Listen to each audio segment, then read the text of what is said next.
Hello and welcome to the Sunday Guardian show by Joyeeta Basu.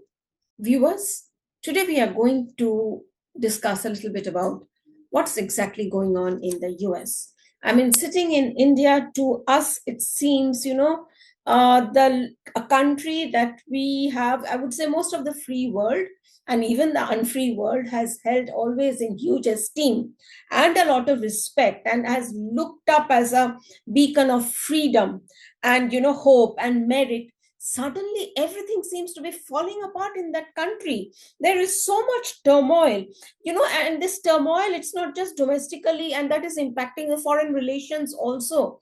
To many of us it comes across as if it is the US is sabotaging itself.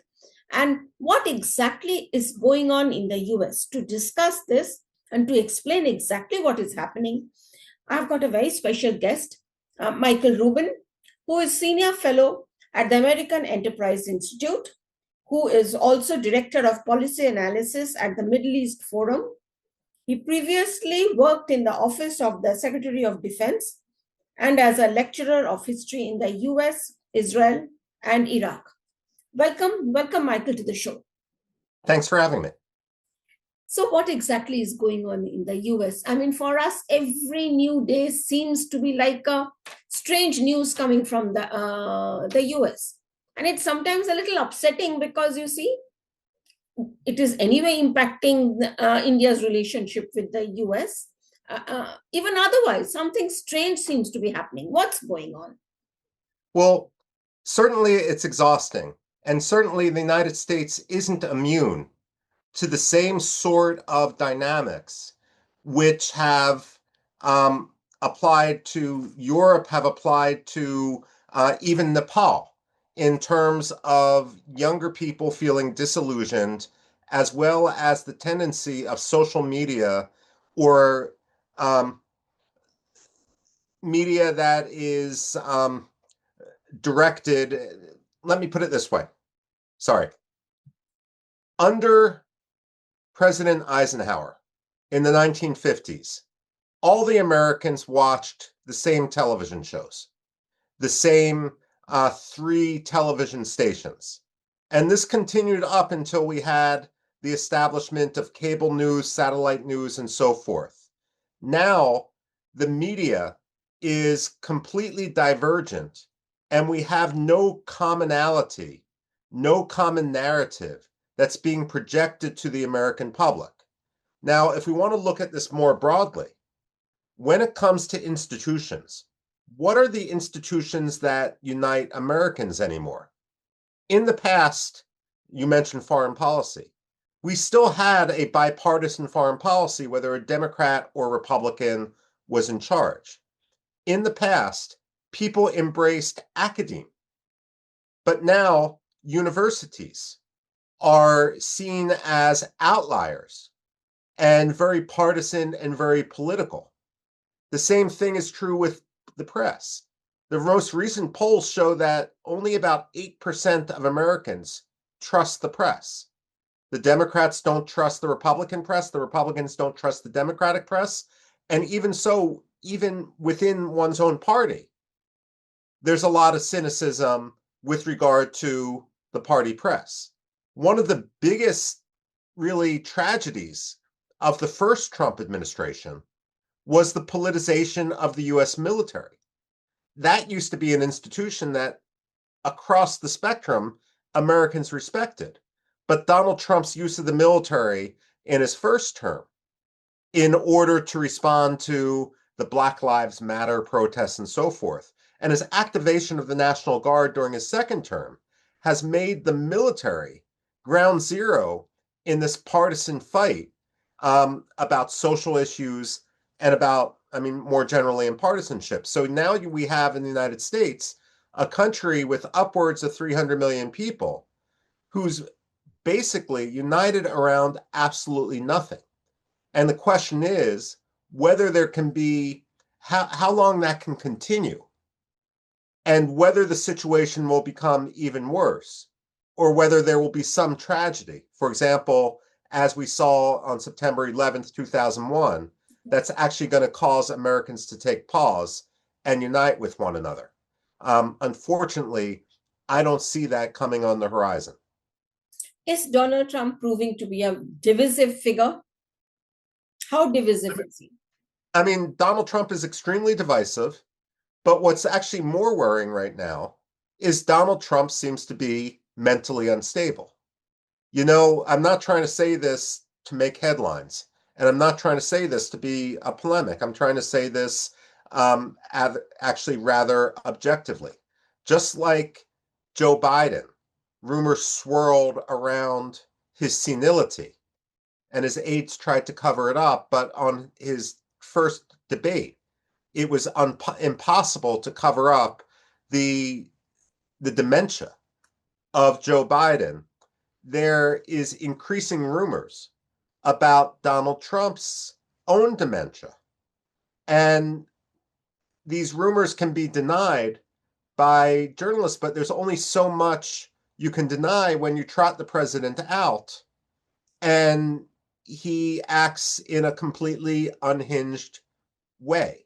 So we have the situation where there are real active questions right now about the mental stability of the US president. This is of concern, but you know, you don't have to take it from me. You can look at it in terms of senators like Ted Cruz, a staunch conservative, starting to um, starting to show signs that he is planning to run for president. This is the proverbial blood in the water that's attracting the sharks. Because once you have one person peel off, you have other potential presidential candidates peel off. I mean, Donald Trump is dead man walking. I mean, ultimately, we've got a situation where the US campaign in 2028 is starting in 2025 right now as we speak. And I would expect that we're going to see more potential presidential candidates launch their campaigns earlier because there's just a sense that this cannot continue with Donald Trump. Do you think Donald Trump is in a position to complete his full term? Or is there I likely? don't think Donald Trump will complete his full term. The fact of the matter is, I don't believe he's mentally stable. I don't believe he's healthy, and we're going to increasingly see a we're going to maneuvering around J.D. Vance to see who will be his national security advisor, who will be his shadow cabinet. I mean, the next step I would actually suggest we're going to see is J.D. Vance set up almost a shadow cabinet that will try to run foreign policy, national security policy, and so forth behind the scenes. That said, Donald Trump is always engaged in a strategy, and this is what we get at when you talk about is Donald Trump, is the United States sabotaging itself. We saw this from the first term, and we saw this, frankly, with Joe Biden as well, that in the past we would have administrations try to avoid scandals. Now the strategy seems to be that when you're engaged in a scramble, in a scandal, dive in deeply and right away. And the strategy isn't to avoid the scandal. The strategy is simply to cover up the first scandal with the second scandal, and the momentum becomes such that it's impossible to pay attention. It's impossible to have any sort of focus because these scandals are coming fast and furious. That's what we saw with Trump 1, and that's what made Trump 1 so different from Barack Obama or George W. Bush. Joe Biden, we saw the same sort of strategy. He had a fundamentally different personality, but whether it was the nature of the withdrawal from Afghanistan, whether it was any sort of other foreign policy or domestic policy issue, whether it was attempts to censor social media, these scandals just came fast and furious. Donald Trump seems to have delved right into that. So if you want to criticize Donald Trump, the question you need to ask is whether Donald Trump is doing this purposely, whether this is strategically done, or whether Donald Trump simply doesn't know the difference anymore. Now, the thing is that hypothetically speaking, if Donald Trump is able to continue, complete his full term, what are the chances of the Republicans coming back to power in the next election? Or even for that matter, what are the chances of the Republicans doing well in the midterms in the next 1 year? Uh, this is the question on everyone's mind. I don't think the Republicans are going away. And the reason being that the Democratic platform is radically unpopular among most of the American electorate. I mean, the fact of the matter is, Manhattan and California aren't representative of the American people. And the Democrats sometimes don't realize this. One of the problems both parties have, and I heard this from people who were alumni of Bill Clinton's administration, as well as people that were actively involved at very senior national security roles in the Joe Biden administration. It's that when Democrats and when young people and politicos look at Twitter, they think that they are seeing the base. They don't realize that they're seeing a 5% the 5% of the base who are rather quite extreme, that the silent majority isn't as polemical, isn't as partisan. The end result, however, is that when we get American senators and congressmen trying to gauge themselves and calibrate their policies to what they read on Twitter, ultimately they're becoming far more extreme. This notion that a Democrat can't tell the difference between a boy and a girl, a man and a woman, that doesn't fly well with most Americans, especially my age, whose kids are in school. And we want our kids to learn math and science. We don't want our kids to learn the latest really ridiculous theories which are being put out there by sociologists who couldn't get a real job. And the fact of the matter is, this is why the Republicans still have some hope. That said, the Republicans used to be the party of physical conservatism, and that's why I myself am a Republican. But now we see a complete immaturity and ignorance about how economies work coming from both Republicans and from Democrats. The fact of the matter is, the United States is 36 trillion plus dollars in debt. The dollar is on the verge of collapsing. We are on the verge of a recession like none we have had in recent years. And the fact of the matter is, we're not prepared for it. And our politicians aren't prepared for it.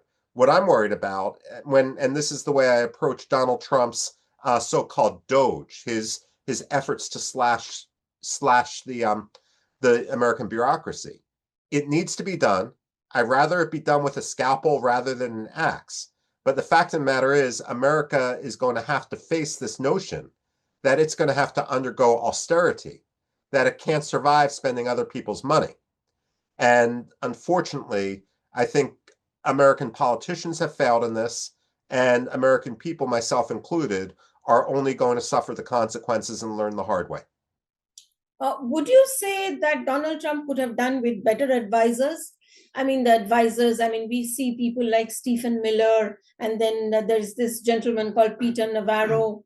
It seems and even for that matter, his Commerce Secretary, Howard Lutnick, and Scott Bessent, and especially because I'll be talking about India after this, the kind of stuff that we keep hearing. And a lot of it is directed against India, and even in terms of policy, as you talked about that economic policy, is it having an impact on the American people in general?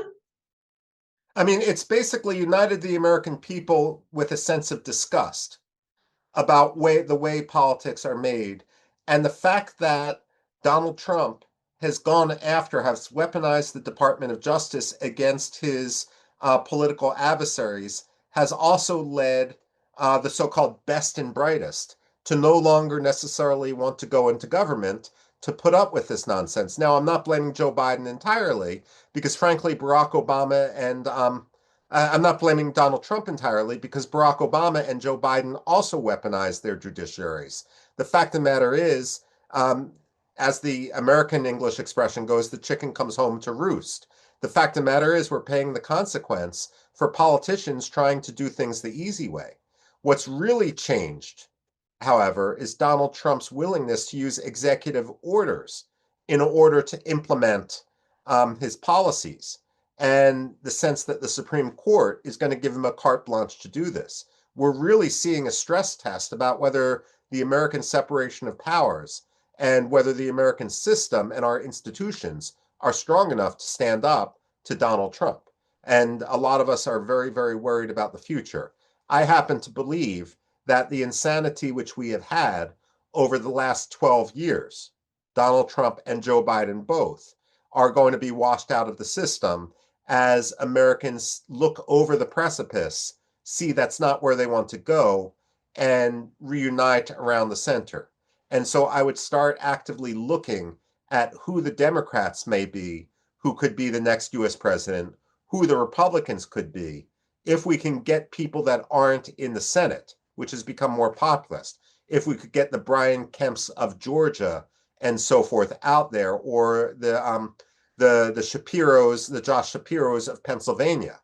The fact of the matter is they represent the moderate center, and a lot of us really wish, and I say this as a Republican, that Kamala Harris, who I personally did not like and did not think was qualified, that she would have chosen someone much more centrist to be her running mate rather than someone even more extreme. Had she chosen Josh Shapiro of Pennsylvania or Mark Kelly, the former astronaut of Arizona, I think she would have been president today, not because people liked her, but because they liked what her vice presidential pick would have said about the next generation. The question is whether the Democrats have learned that lesson. I think the Republicans are ready to move on from Donald Trump. Well, that's a very big statement. Now, before I move on to Donald Trump's foreign policy, is J.D. Vance, you seriously believe that J.D. Vance is kind of, itching to be the man, at least behind the throne right now? Yes, he absolutely is. I don't think he can win. And frankly, as senator, he had trouble even winning inside Ohio. I don't think he will be able to bring in a broader electorate. So, but that said, one of the reasons why former Secretary of State Mike Pompeo was left out of this administration was to try to tie the hands and prevent anyone who could challenge J.D. Vance. That said, I don't think J.D. Vance is going to be able to achieve what he wants. What I would be watching is when will Marco Rubio resign from being Secretary of State, because most people believe he wants to be president and he can't run if he is sitting as Secretary of State. That may happen after the midterms. Who else may emerge to challenge? But the fact of the matter is, the other thing, I mean, another expression, of course, is rats escaping the sinking ship. There's no question that Donald Trump is corrupt. And there's no question that both his domestic policy and especially his foreign policy are based on transactionalism and his own personal financial interests. It's corruption, if not in law, then it's the spirit of the law, even if not necessarily the letter of the law. And the question is, who is going to be able to leave from this current administration without being tainted from the corruption which we have seen? The other issue for J.D. Vance, just like Kamala Harris was rightly criticized for not blowing the whistle on Joe Biden's dementia, if President Donald Trump is mentally ill, and I believe he is mentally ill, that he's senile and he's no longer qualified to be president, if J.D. Vance is part of that cover-up, then at what point does that disqualify J.D. Vance from ever being in government again? Which brings us to the question of foreign policy, as you talked about. Let's specifically focus on India-US relations and, of course, Pakistan. What exactly is going on between Donald Trump and Asim Munir and the Pakistani government? Look, the Pakistanis seem to have been very successful at bribing Donald Trump. They may have bribed him with financial deals, cryptocurrency, and so forth, and they may have stroked his ego in a way the Indians did not by giving him this idea that he could actually win the Nobel Peace Prize. In reality, every peace process in which Donald Trump engages is like having a ribbon cutting for a building whose foundations are only half dug and the building isn't even erected. We've seen the Democratic Republic of Congo and Rwanda peace collapse. I highly doubt that the Israel-Hamas peace deal is going to last. And we've got a situation in which this notion that Donald Trump brought peace to India and Pakistan is just an element of Donald Trump's fevered imagination, with his fans flamed by his own sycophantic advisors. But Pakistan has played this well. What's actually going to be interesting is there are rumors swirling around Washington right now, very active rumors, that Donald Trump is planning to go to India this month. That's not announced yet. We will see what happens. But on one hand, this would be negative if he's trying to attach a trip to Pakistan and India in the same trip. We've tried to de-link over administrations this notion that India and Pakistan need to be tied together. So it would be negative. But I'm very curious how the Indians would handle this, and frankly, how Donald Trump would handle India. Because let's face it, Donald Trump's policies towards India and his rapid reversal over the policies of the last 25 years, and his apologetics or ignorance of Asim Munir's responsibility for terrorism is completely inexcusable. And he may need to be facing reality should he go to India. I'd be curious how this plays out. So you are saying that not only he may be coming to India, but he's going to, he's going to Pakistan and to India. Is that what you're suggesting? That is what the rumor is in Washington right now, which is being fed by not simply speculation, but it seems preparations as well. All right, that's a very big news because that has not yet reached India, and people here will be very unhappy, of course. And I'm certain they must have been, that unhappiness would have been relayed to him that, you cannot visit Pakistan and then India, or vice versa. Well, I mean, there's also something here where the traditional processes which governed American diplomacy, the systems, have broken down. So it's quite possible that Donald Trump is planning something and that he hasn't actually taken the basic step of informing the Indians about it. And then India will have a choice about whether to cast protocol aside and welcome him, or simply say, this isn't a convenient time for us, or perhaps the most diplomatic way about it would be for Prime Minister Modi to say, oh, I would have loved to host you, but I'm actually going to be overseas on a different trip at that point. You should have actually coordinated this with me first. It seems his ambassador, the ambassador appointee, is coming to India sometime next week, as early as next week. He was just confirmed, I think, this week, but he may be in India. So we do not know. Perhaps it could be in preparation for a possible visit. That could be, but what worries me about the new American ambassador, look, on one hand, I'm very glad that we finally have an ambassador. Yes. But if this ambassador, if his main job in the past was putting Donald Trump political appointees in place, a position that goes to someone who is a blind political loyalist, then we actually have someone who, rather than repair the US-India relations because of the ruptures caused by Donald Trump, is going to double down on Donald Trump's conspiracy theories and inexcusable policies. And so we could be actually setting the stage to make the situation worse. Yeah, because you see, the buzz here is that the great deal of unhappiness here is about, he talks about, oh, Russia has done this and Russia has done that, so I will punish India. I mean, that policy does not make any sense whatsoever. Why would he even talk about 50%, and he's pushing the Europeans and UK that you should be imposing a 500% sanctions on India, China, but China is a different matter. I mean, how, and this whole H1B thing that is coming in, how serious is he at all about the India relations, or has he already put India in that dispensable basket? I think, honestly, Donald Trump doesn't think about it in that way. Donald Trump at this point is thinking only in terms of self-enrichment. And he's thinking in terms of his own personal ego. He's not thinking about advancing a symbiotic relationship between the United States and India. He's not thinking about the trajectory of US-India relations past the next 3 years or so of his potential term.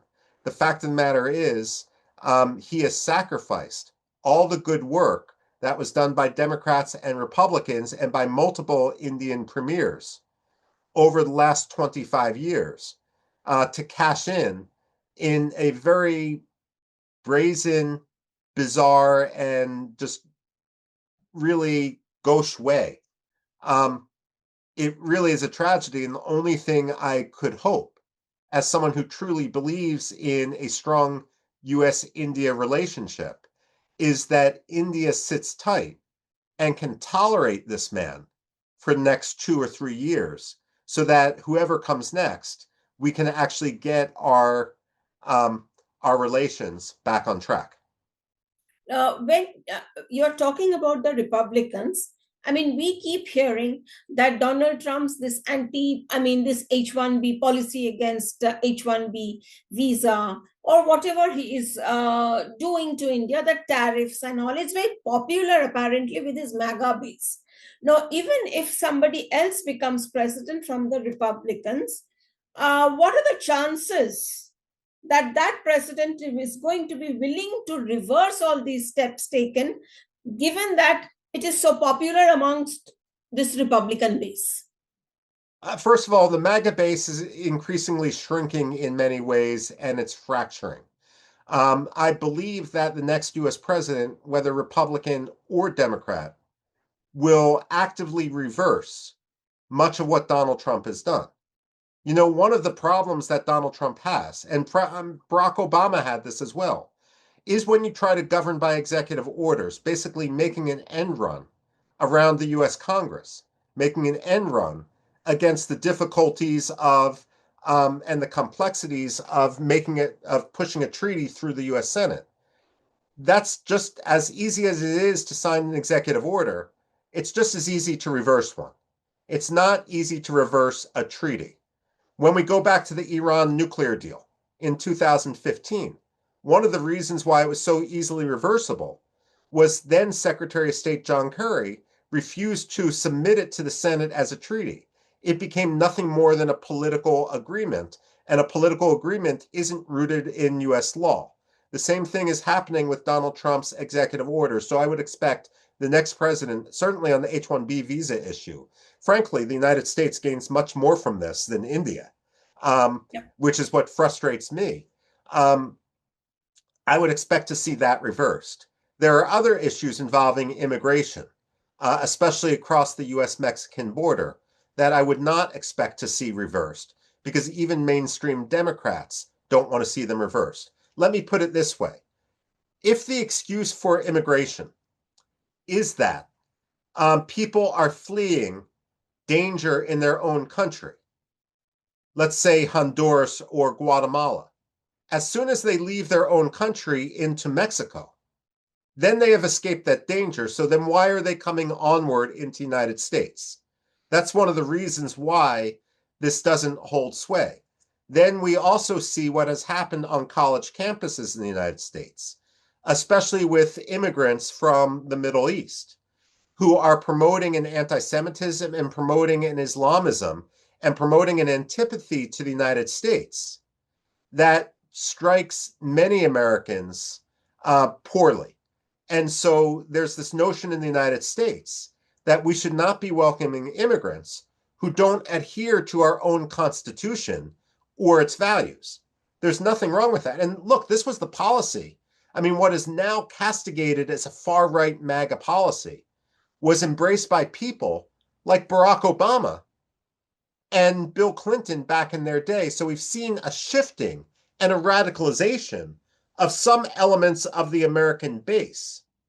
But if we try to listen to what ordinary Americans believe, it's somewhere in between. And what I try to do as an analyst who lives in or right near Washington, D.C., is I'll try to listen to talk radio from North Dakota, from Oklahoma, from Texas, from Indiana, and I travel a lot to these places just to ground myself, that what I'm hearing from my friends who went to an elite university, along with myself, or myself growing up at going to a private school outside of Philadelphia, that we don't represent true America, and it's important to actually keep your finger on the pulse. I would argue too few people do that. But ultimately, I've been better at predicting elections because of it, because I don't simply limit myself to the East Coast or the West Coast. Okay, a quick question, the last one. What is your advice to India? My advice to India is to, when you're dealing with someone who is crazy,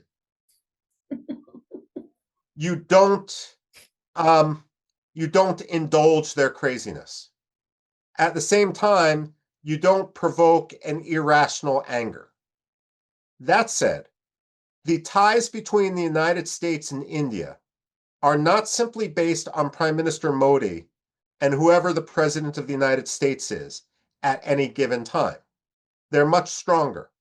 And what I regret is that as we have had the US-India relationship be subjected to this stress test, which is entirely of Donald Trump's making, that we haven't seen others who are truly invested in US-India ties come over and endorse the continued partnership. When Saddam Hussein invaded Kuwait, George H.W. Bush was wishy-washy at first about how to respond. And Margaret Thatcher took him by the lapels and said, "Don't go wobbly on me now, George. What we need is American presidents, George W. Bush, Barack Obama, people who were invested in the US-India ties who don't have to fear the retribution of Donald Trump, like perhaps some businessmen worry, need to go over to India, perhaps together, and endorse the US-India ties to remind the Indians that the US-India partnership is about more than Donald Trump. And if George W. Bush and Barack Obama jointly condemned Pakistan for its terrorism at the same time, I think that would, again, the expression, pulling the rabbit out of the hat. That would be the magic trick that could get us back on track.